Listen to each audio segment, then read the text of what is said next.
Now everything all together at full speed.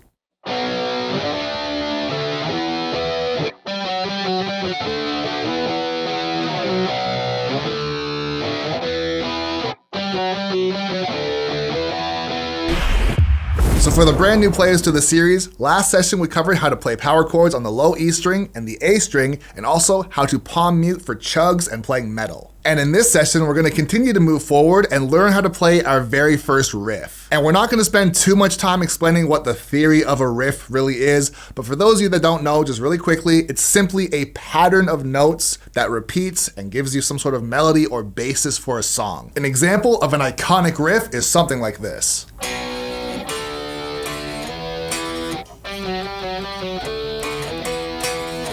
And of course, that would be Iron Man by Black Sabbath. So let's break down how to play it. One of the first things you might have noticed is that we're going to be spending a lot of time on the A string, and we're not going to be touching the E string for this riff. And I also previously mentioned that we're going to be venturing into single note lines, but I promise it's super simple and very easy. So to start things off, we're going to be doing a power chord on the A string with our index finger on the 2nd fret. And then from there, we're going to be sliding from the 2nd fret up to the 5th fret, still on the A string. Something like this.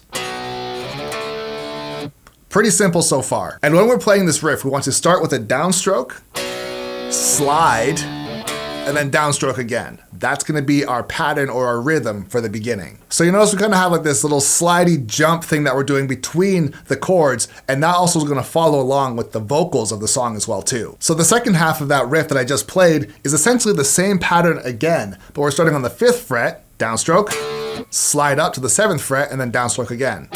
And that's going to sound something like this. And if you notice, it's kind of the same cadence or pattern as the beginning. So we have this.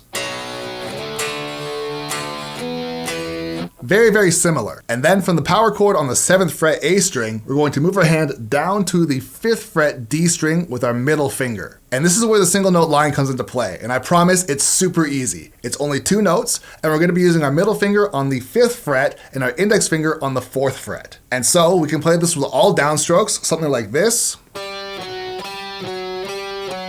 Or we can do down and up strokes or alternate picking, something like this. Down on the 5th fret, up on the 4th fret, and then alternate back and forth. And we're gonna play that pattern, the 2 notes, if we can call that a pattern, 3 times. And one little extra tip with regards to playing this section, you don't want to lift your index finger when you're playing the 5th fret with your middle finger. So you don't want to do this. But rather, keep your index finger down the entire time and only lift your middle finger, something like this.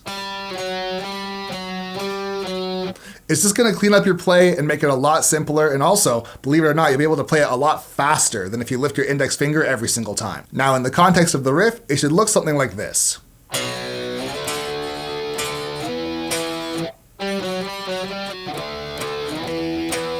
Now one section that you definitely want to be careful with is when you transition from the single note lines back to power chords. So this section right here. Now to ensure that we get that transition clean, make sure that when you're playing your single note line, you're still keeping your fingers flat on the fretboard. If you're playing up like this, as soon as you lift your hand, you're going to start to get harmonics or open string noises. So instead, keep your fingers flat. And in this situation, or in this position right here, I'm muting all the strings underneath. So I can go from this, and then keep it muted, and then play the power chord on the 5th fret on the A string without having this. Because obviously that's not what we want. So we want to continue to be mindful with our muting when we're playing single note lines, power chords, and of course transitioning across the strings. So one more time, here's what the transition looks like with the muting.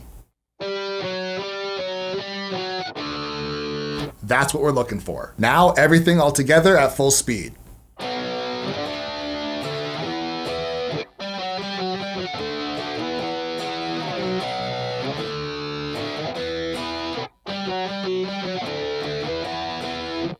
And you can definitely hear the string sound of my pick. I'm touching the other strings when I'm trying to strum the power chords, but it sounds very clean because I'm still, like I mentioned, being very mindful with my muting. If it gets away from you and it starts to sound a little bit crazy, look towards your fretting hand to help you out with the muting. Because if yours sounds something like this,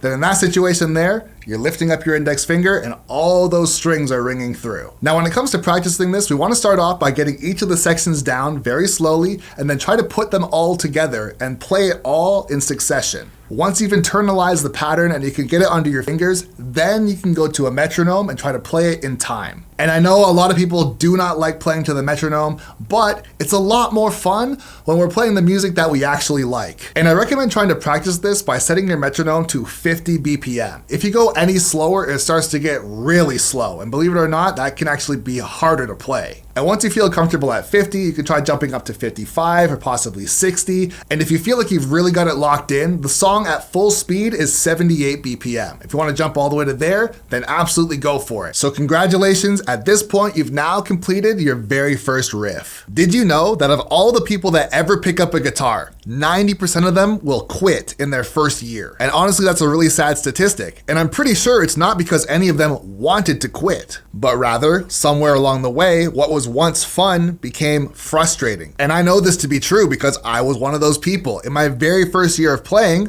I also quit. I completely stopped playing for almost a year. And it's not because playing guitar wasn't cool anymore, but rather it's because I was being forced to play stuff that I did not want to learn. And although many teachers have their hearts in the right place, this is something that a lot of them get wrong. As a brand new player, we don't care about the fundamentals. We want to rock. We want to have fun. We want to look cool. And only after a year of putting down the guitar, I decided for myself that if I'm gonna learn this, I'm gonna learn this my way. And then once I did, 20 years later, here I am, still playing. And so I've decided to take my experience and put together this guitar course, Modern Guitar Basics. A series that teaches you everything you need to know to go from beginner to pro, while also having fun. Because learning how to play one of the coolest instruments on earth should not be dry, boring, and painful. And I want to hear from you guys. I want to know if there are any songs or riffs that you really want to learn, because we can take this series wherever we want to go. In our next session, we're going to be talking about how to play more complex rhythms like galloping and chugs, and also how to alternate pick on the low E string.